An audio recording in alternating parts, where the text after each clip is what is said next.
Assalomu alaykum. Samarqand viloyati Bulung'ur tumani Isoro'roqli mahallasi 47-kontirida 21 gektar yer maydoniga Milliy bank hamkorligida piyoz ekinlari ekildi. Hozirgi kunda ekinlar unib chiqish va sug'orish jarayonida. Bu yerdagi ekinlar zamonaviy usullar bilan parvarishlash maqsadida tomchilatib sug'orish jihozlari bilan to'liq jihozlangan.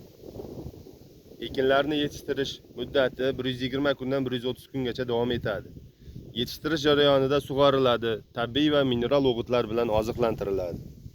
Ushbu loyihaga 21 ta dehqon xo'jaligi biriktirilgan. Har bir dehqon xo'jaligi 1 gektardan yer maydoni to'g'ri keladi. Loyihani samarali amalga oshirish uchun lider tadbirkor Xoliqxon Agrofayz ishlab chiqarish kooperativi biriktirilgan.